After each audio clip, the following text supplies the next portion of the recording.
লাকাদ কানা লাকুম ফি রাসূলিল্লাহি উসওয়াতুন হাসানাহ। সম্মানিত দিনী ভাইরা, প্রথমেই ধন্যবাদ এবং আন্তরিক সালাম দিয়ে শুরু করছি। আসসালামু আলাইকুম। সবাই নিশ্চয়ই সুস্থ আছেন না? আলহামদুলিল্লাহ। সিরাতুন নবী, আমাদের রাসূল সাল্লাল্লাহু আলাইহি ওয়াসাল্লাম আমাদের উত্তম আদর্শের অধিকারী, যেটা আমার এর আগে ভাই বলেছেন এবং আমিও সেই আয়াতটাই কোট করছি। কোরআনুল কারীমের 33 নম্বর সূরা 21 নম্বর পারার 21 নম্বর আয়াত, যেটা আমি তেলাওয়াত করেছি। আয়াতের বাংলা হচ্ছে, তোমাদের জন্য রাসূল সাল্লাল্লাহু আলাইহি ওয়াসাল্লামের মধ্যে রয়েছে উত্তম আদর্শ।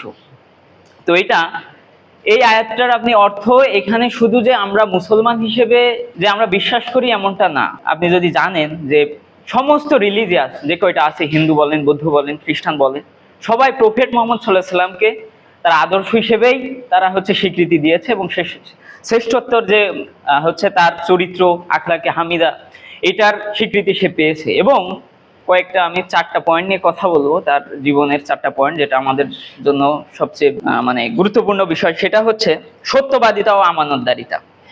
তো সত্যবাদিতা ও আমানতদারিতার কারণেই সে বাল্যকাল শিশুকাল থেকেই আলামিন হিসেবে স্বীকৃতি পাইছিল এবং এটা তার উপাধি, যেটা চরিত্র গঠনের সবচেয়ে বড় একটা গুণ বলে আমরা বলতে পারি এবং এটা খুবই ভালো একটা গুণ। দ্বিতীয় হচ্ছে সহনশীলতা, ক্ষমাশীলতা।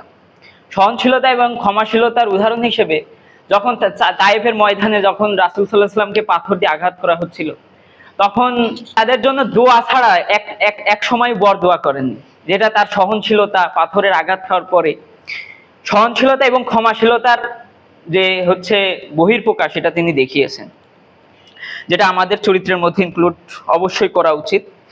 দ্বিতীয় হচ্ছে মানব সেবা ও দয়া। তার দয়ায় অসহায় গরিব তার কাছে এসে আশ্রয়স্থল খুঁজত। এবং লাস্ট পয়েন্ট যেটা আমি নিয়ে কথা বলবো, সেটা হচ্ছে ইবাদত ও তাকওয়া।